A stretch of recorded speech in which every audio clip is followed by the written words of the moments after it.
Okay, good evening and thank you for joining us ahead of tomorrow's Champions League group phase game against Napoli. We'll take questions from the floor. Please wait for the microphone to come to you. We will begin with Nizar Kinsella. Down here, Nizar. Hi Liam, I wanted to ask you about the manager you're up against tomorrow, Antonio Conte. Yeah. I'm not speaking Italian. Just wondering what you made of him, his legacy at Chelsea, and sort of, following the footsteps of those kind of giants as a manager, and what's expected of you. Yeah, great question.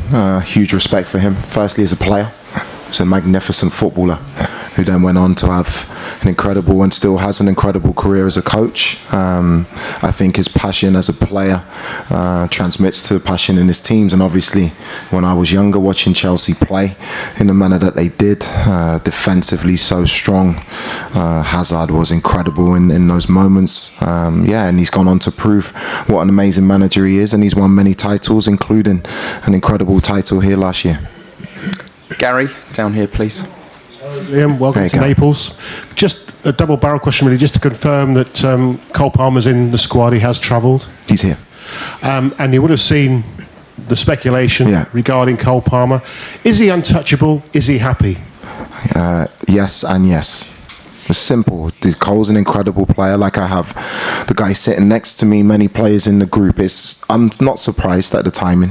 New manager comes in, all of a sudden there's people unsettled. It's not true. Cole is here, he's very happy, and I can't wait to see him back on the pitch. And before Monday, any updates on Raheem? No, not for now. Peter?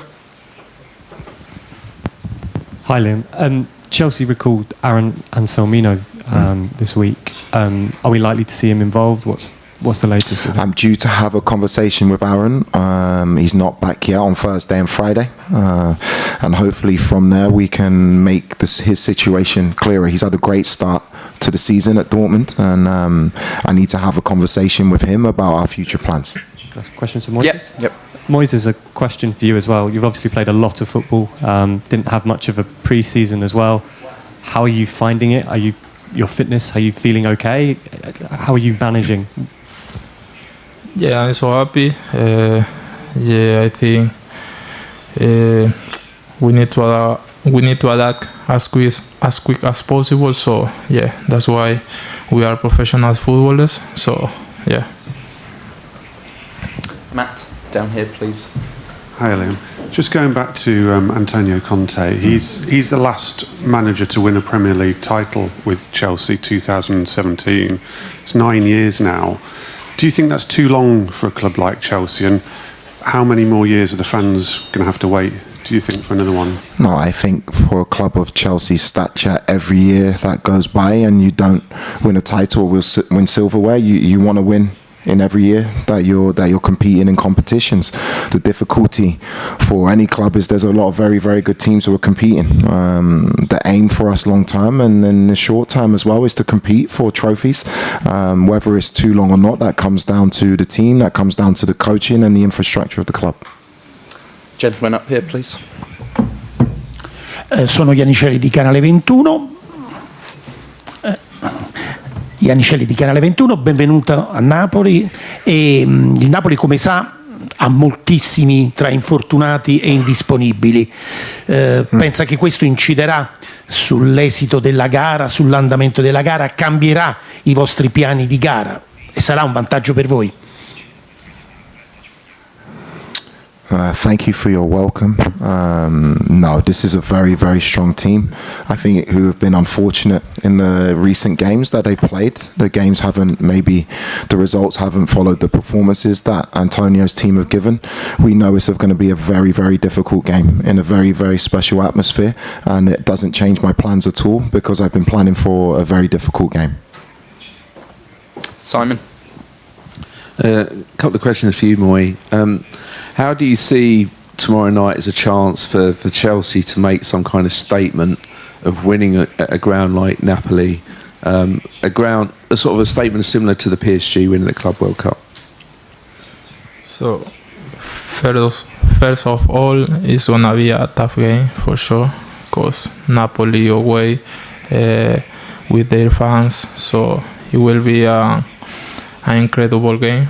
we are excited to play this kind of games with a great opponent. So now it's Napoli, and we are happy for sure. It's gonna be a tough, but we're gonna do it so well because we prepare this game in the best way to win this game. And just follow up for you personally, a few yellow cards, a few red cards, discipline. Do you think that you are judged unfairly as a player in terms of the way you play, or is it something you need to learn from? Yeah, for sure. I think player doesn't like to get yellow cards on red cards. For sure, I need to learn from that. But that's why people recognize me, because I'm very aggressive, but getting the ball back, not with bad intentions. So yeah, I try to help to my team. That's the way I play, and sometimes that's the risk I need to take. So yeah, it's so good. I'm gonna keep playing like this because it's my style. Yeah, for sure, I'm helping I'm helping a lot to the team. So I will keep doing that. Gentleman in the second row here, yes, Daniele Rodia, Tutto Napoli. I don't need translation. Considering all the injuries, did you expect Naples in this position in the standings, or both in Champions League and in Serie A, or higher or lower, please? In football, in the Champions League, in Serie A, in the Premier League, you can never expect anything. The competition level is so high. Napoli are a great team. They proved that last year with a fantastic title. When they have outstanding individual players, they have a world-class coach. They're still in the position where they can get through. We're aware of that. I think it will make for an exciting game because Napoli have to win. And also for us to have a realistic chance of the top 8, we also need to win. Jack, down here, please. Liam, you said to Gary's question that Cole is happy and untouchable. Have you had that assurance from the directors as well? That there's no reason for an assurance. It's so unrealistic. It's come from nowhere. There's nothing in it. There's like no reason to have the conversation. That's where I'm at. Cole is very happy. I've had numerous conversations with him. Our thoughts are on how we can make this team better, how he can improve, and how I can help him, because he loves being here and he wants to be a Chelsea player. You can't stop speculation, but some speculation is so far from the truth. There's no point having a discussion about it. Moises, you've both spoken about the atmosphere that you can expect tomorrow night. What's the most intense atmosphere you've ever played in, and how does it affect a game as an opposing player, a visiting player? So as a footballer, as a coach, for sure. I play in different atmospheres. This is gonna be a very tough, but also incredible, because Napoli away, so Italy, so yeah, we wanna expect shout from the stand. So it's gonna be a very good game. It's gonna be a tough game, and we are prepared for that. Jacob, down here, please. Hi, Liam. We've seen that Romeo Lavia is back in training now. How do you manage the situation with him going forward, given the fitness issues that he's had? Also, potentially with him coming back, do you think that maybe means the club won't look for another midfielder this month? No, in terms of Romeo, obviously in his recent history, it's not been what he's wanted in terms of minutes on the pitch, in terms of his health. What I want for every player, not just Romeo, who is an outstanding, he has the potential and his ability to be a world-class midfield player, is that when he's back, he stays fit. So we're taking it really, really carefully with him. He has to clear a few more hurdles to fully train, but it's great to see him back with the players today. And I know his qualities and I know what he can bring. If we can keep him fit, I'm very excited to work with him. Moises, can I just ask you as well about Romeo? The few times that you've been able to play together, it's obviously been a very effective partnership. I mean, how much would it help you to have him alongside you this season? As the manager said, he's a world-class player, so I enjoy playing with him. I miss him because he's a very good player. He helped me also a lot because we do a lot of things together. So I'm waiting for him because he's such a good player. For sure, he's gonna do very well here. Kieran, down here, please. Just going back to Raheem, did you get the chance to have a chat with him, or is it kind of moot if he might be leaving? No, at the moment, I've said what I've had to say on Raheem. He's a player I have massive respect for, huge respect for as a person and what he's achieved in the game. Now is not the right time to speak about his situation. Go for the gentleman in the third row, up here, please.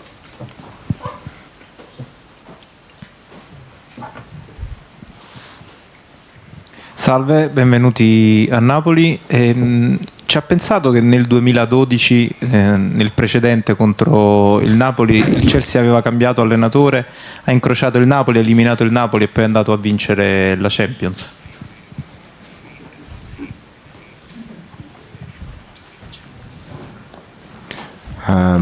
Yeah, in terms of an omen, it would be great if the same thing happened this year. But for me, I'm not thinking about that. What I'm focused on, honestly, we know how difficult this game is going to be. We know how important it is to our season. What I have said to my players since I've set foot through the door is that we have to just focus on the next game, which we know is going to be a very, very difficult one. Rob, down here, please.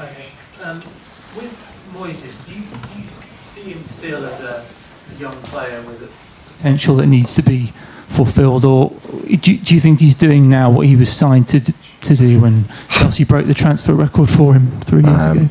Yeah, from my point of view, it's my opinion. As a defensive midfield player, I wouldn't want to sit next to anybody else in world football. That's what I think of Moy. He knows that. I've told him. I've watched him. Obviously, I have a background at Brighton. I know everything about his career. The scary thing for him is that, yes, he is still young, but he plays sometimes like he's 35 years old because his understanding of the game is top. For me, one of the most exciting things about coming to this club is to work with players of Moy's level and capacity, but also to try and help them to improve even more, which I think is achievable. Gentleman in the middle here, please.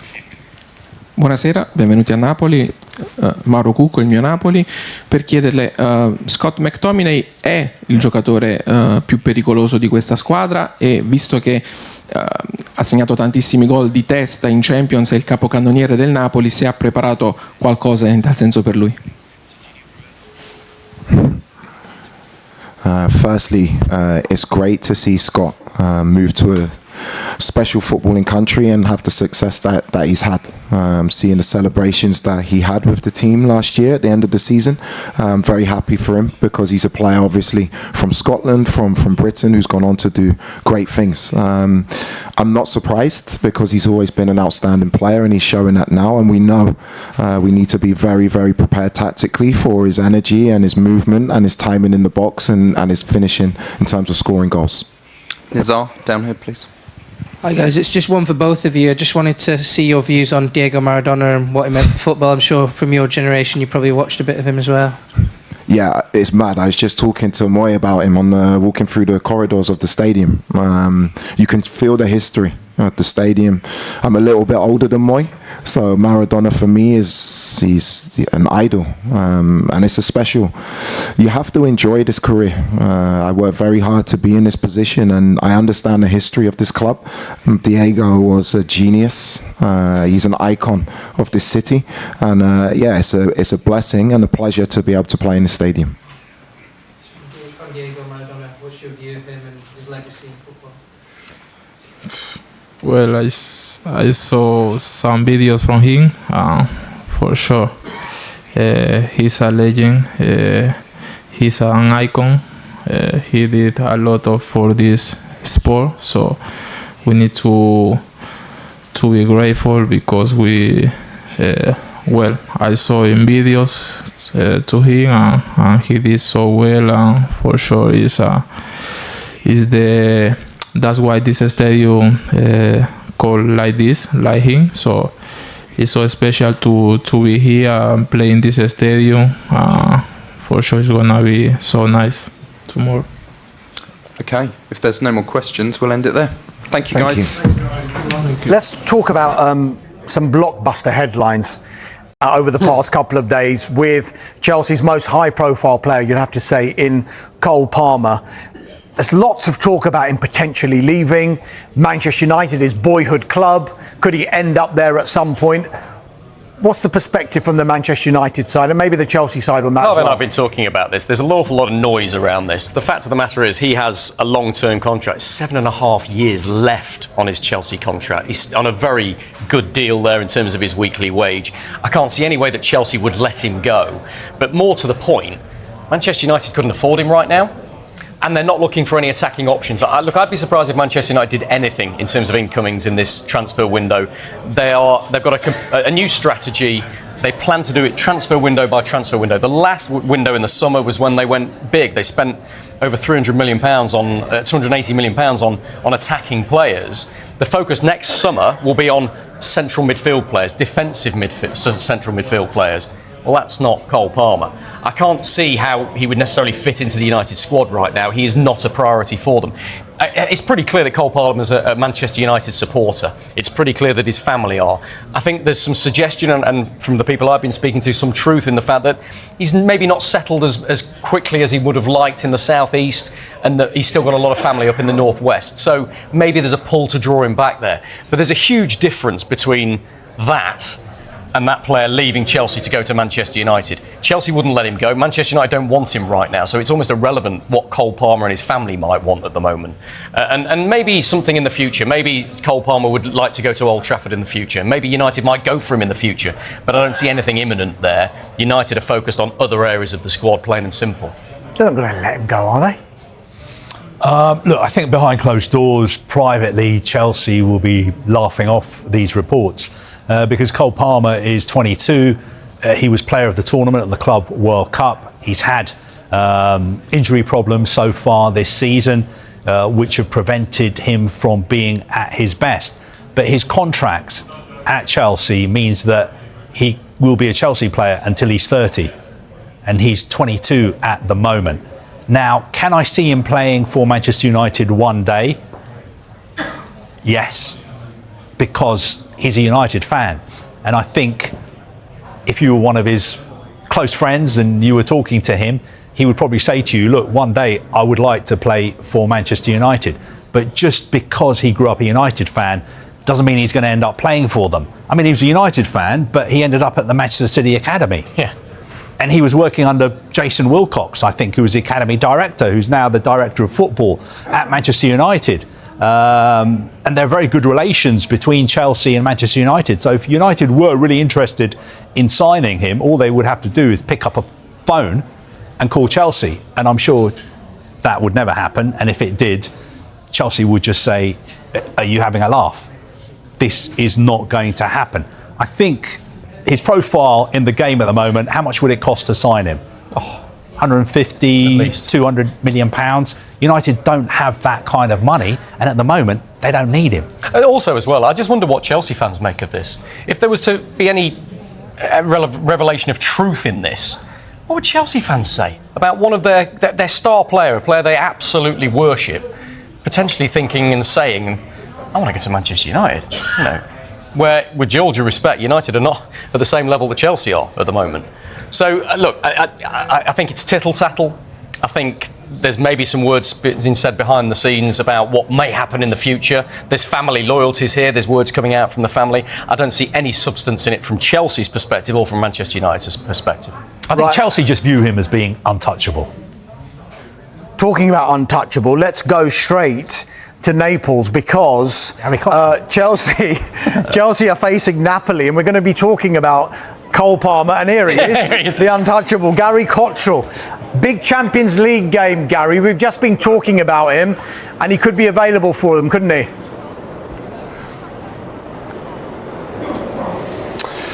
Yeah, the thigh bone's connected to the groin bone's connected to the toe bone, and of course the song doesn't go like that, does it? And it's complete nonsense because I don't think there is a bone in the groin, but that kind of sums up Cole Palmer's injury interrupted interrupted season. First of all, it was the groin, which kept him out for quite a while. Then just as he was coming back, he stubbed his toe at home in some kind of domestic accident. And then he was brought back gradually, managing his minutes because he's that important to the club. Played the full 90 minutes for the first time in a long time against Brentford, a couple of Premier League games ago, and then got this latest thigh niggle, which kept him out of Paphos in the Champions League and Crystal Palace at the weekend. But he is back in training, back in the Chelsea training ground earlier today. He will be on the flight out here as we speak, and he is available for selection again for the game against Napoli tomorrow night. So he's happy when he's playing. You've discussed there his future and the fact that it's very unlikely he's going to be leaving Chelsea anytime soon. We know the mood music is from the club, from him, that he's happy at the club. The fans love him, the ownership love him. Liam Rosenior, I know for a fact, loves him, and Cole Palmer loves being at the club, particularly when he's fit and playing. And he hasn't had enough of that, has he, this season? So once he's back to full match fitness and coming in with the assists and the goals again, I'm sure that he'll be settling into having the rest of the season as a top season, beginning hopefully in the Champions League against Napoli tomorrow night. Mikel Arteta's work at Arsenal is being viewed in an even brighter light after the recent coaching shakeups elsewhere. With Chelsea parting ways with Enzo Maresca and Manchester United moving on from Ruben Amorim, the contrast is hard to miss. Arsenal has kept moving forward under Arteta, giving him time through difficult stretches, and now seeing the payoff as the club pushes again in the Premier League title race. It also raises a bigger question about strategy. While Chelsea and United are changing direction again, Arteta has been in place for more than 6 years, outlasting a long list of managers across those two clubs in that span. That stability has become part of the story, and it was a major talking point on the Seeing Red podcast with Tom Canton and John Cross. Beyond reacting to Amorim's dismissal and breaking down wins over Aston Villa and Bournemouth, plus Manchester City's loss to Chelsea, the conversation kept returning to one core idea: structure. Not just who is the coach, but how much power that coach has, and whether the club is built to support a long-term project. Cross pointed to Arsenal as a rare example of patience turning into real strength. He argued that Arsenal's willingness to back Arteta through the messy early phases helped create the stable position they're in now, and that this kind of time and support investment is what can turn a club into something truly solid. Canton's response was sharp and honest. Arteta's arc, he said, has almost become a problem for other clubs, because it tempts them to keep coaches they probably shouldn't. But at the same time, it's still the best example of what can happen when you hire the right person and actually give them time. And that time wasn't smooth. The discussion highlighted how Arsenal could easily have pulled the plug early. 2 8th-place finishes, then 5th, missing out on the Champions League, and a Europa League semi-final exit to Unai Emery's Villarreal. Any of those moments could have pushed a club into panic mode. Instead, the argument is that Arsenal recognized the bigger reality. Arteta didn't have the resources to compete at the required level right away. The squad needed a rebuild. The roster needed to be refreshed. That's where the comparison to Chelsea and United becomes even more pointed. The podcast suggested that recruitment and decision-making structure are often what determine whether a coach survives. If signings don't land, results suffer. And if a coach doesn't have enough influence, or the club isn't aligned behind a clear plan, it becomes much easier for things to collapse. In other words, giving time only works if the coach is empowered to shape the team in a way that matches the vision. Cross also emphasized that Arteta's situation stood out because he pushed to be a true manager, not just a head coach. The idea is simple. Top coaches want a real say in the build, and they want the club to match what they were promised when they took the job.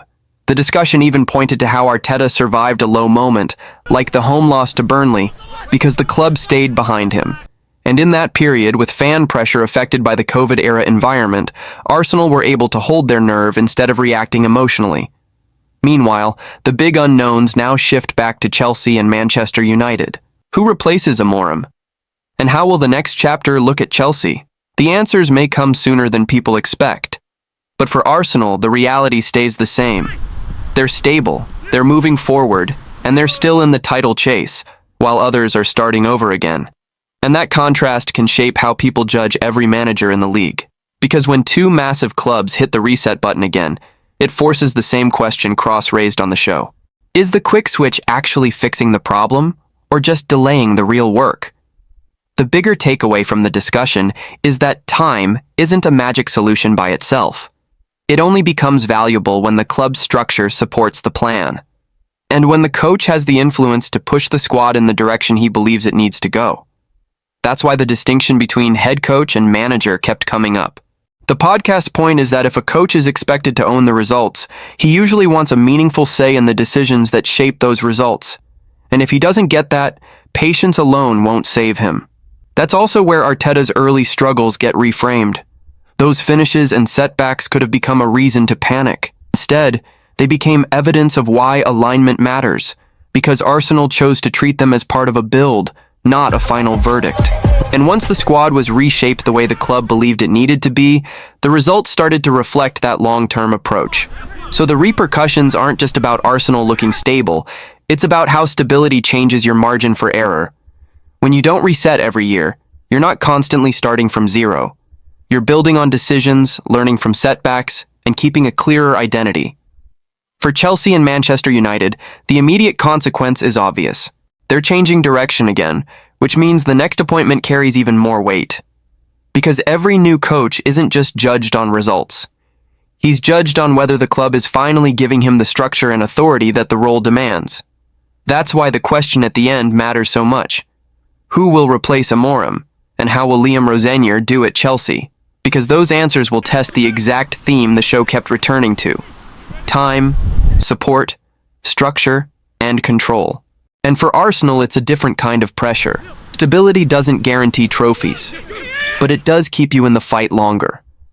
And right now, while others restart, Arsenal get to stay focused on what they're already doing, chasing the Premier League title.